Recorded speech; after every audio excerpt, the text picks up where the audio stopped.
You have these crafts that are handed down from the past that are still vital today, and then design pointing the way to the future. The textiles which are on display are the only textiles in the whole world that are made of the golden spider silk. Each of these carpets will live so much more than us. They will overlive like many, many generations. They are so unique and beautiful because the gold color is actually how it comes out from the spider.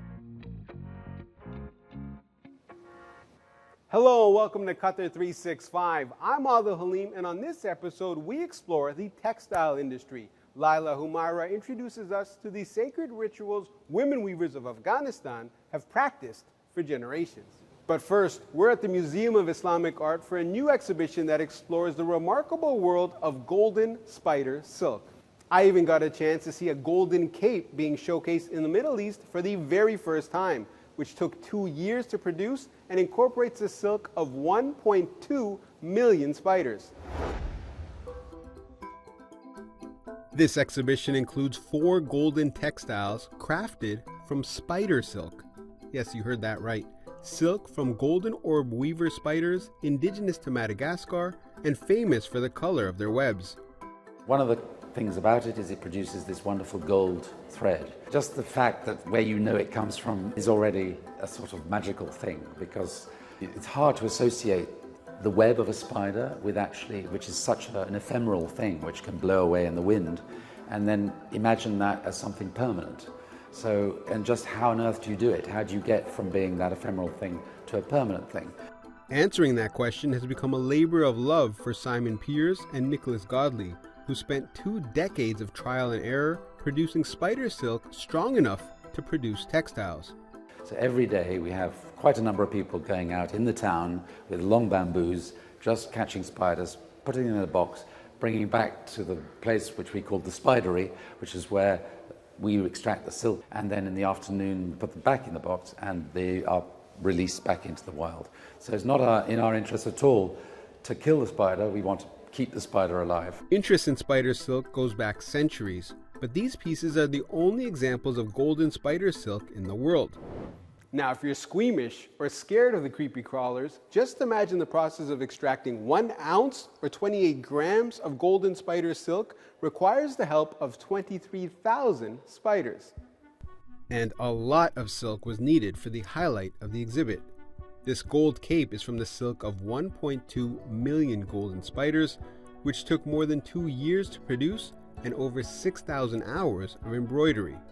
I think you have to be incredibly passionate and maybe a little crazy to commit yourself to a project like this. It takes time, energy, resources.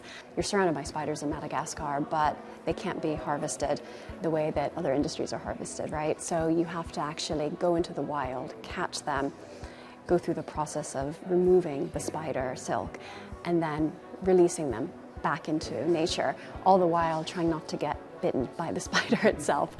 The exhibition space is part of the museum's last and final stage of a relaunch project that opened before the World Cup in 2022. The museum's director says the exhibition embraces sustainability by highlighting the use of eco-friendly vegan silk in the final exhibit pieces. They are so unique and beautiful because the gold color is actually how it comes out from the spider itself. It's natural color, and for me it's the first time I see such textiles that are not dyed, shiny and gold from nature. It's also a very sustainable way of producing silk from the spiders. There are lots of research done to develop this technique. Also, we have displayed some historical manuscripts and books for the visitors to get to know more about it. We hope the visitors will enjoy the exhibition and find it inspiring. Now you're probably wondering, what does it take to preserve the rare, priceless textiles found here at the Museum of Islamic Art? Whether they're ancient artifacts preserved for generations or relatively new works of art like the golden spider silk pieces we just saw, clearly considerable care must be taken. I recently got a chance to go behind the scenes to see how conservator Dominika Kostelnikova prepares the textiles before they're displayed to the public.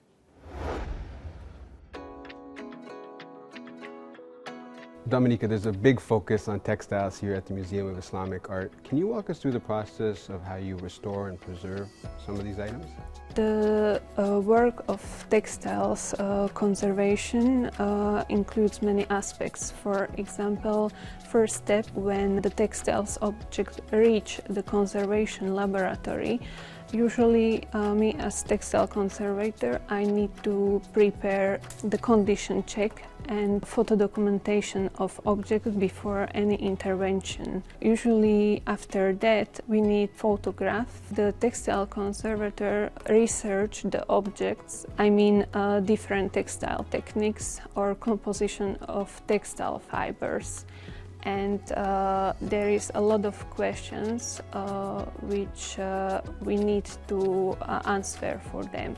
So here at MIA you have textiles from all over the world, from Africa, Asia, and Europe particularly.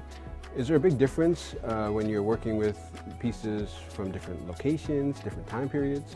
Yes, the textiles which we have in MIA collection includes different textile techniques. For example, the people in the past, they use different techniques for decorative of textiles in Europe and in Central or East Asia.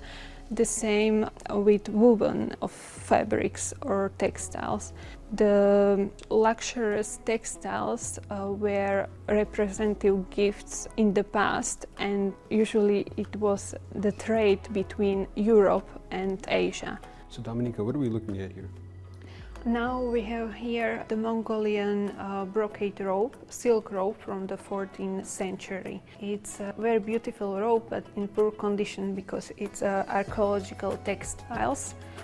And now I start with humidification and flattening of creases and folds, which we can see here in this place. It's very specific brocade robe, because brocade is very specific shuttle woven fabric where the people use the metal threads. It means usually gold or silver threads. And in this case, especially because brocade textiles are very specific and looks very luxurious, and in the past were very expensive. So it's the most beautiful textile for me. The intricate work behind creating a piece of textile makes it more than just a skill. In some communities, the art of weaving has been passed down through generations. At Design Doha, Qatar Museum's new Biennale, a special exhibition is putting an innovative spin on an ancient craft, and Laila Humaira got an inside look. From the mountains of central Afghanistan to a contemporary art space in Qatar, designer Mariam Omar skillfully weaves an ancient handicraft tradition with modernity to create a powerful presentation at the M7 Museum. I wanted to celebrate the carpet weavers, actually, that are carrying these centuries-old tradition of carpet weaving in Afghanistan. Mariam spent 10 months closely interacting with the carpet weavers who went on to help her create the rugs on display. And I wanted my inspiration to be the person who is weaving. What is it about them, about their weaving hands, about their sounds, their voices, their environment, their stories, their personalities, their colors? Mariam Omar's weaving poem exhibition transforms this space in the M7 Museum into a world of women weavers from Afghanistan's Bamiyan region, welcoming visitors into a sacred space where creativity comes alive. Weaving Poems was curated by Turquoise Mountain, a non-profit organization founded by King Charles in 2006 to revive, preserve, and support thousands of families in Afghanistan. So Turquoise Mountain supports artisans, and we support artisans where their traditions, and often they are under threat. And we do it in any way we need to make sure that they can thrive and that they can pass it on to the next generation. The foundation has since expanded to more countries, where traditional handicrafts and cultural heritage are at risk of disappearing. We work in Myanmar, we work in the Levant with Syrians, Jordanians, and Palestinians from Jordan and from the West Bank, and we work in Saudi Arabia. And so that is so many different traditions, probably almost 100 different traditions across those countries.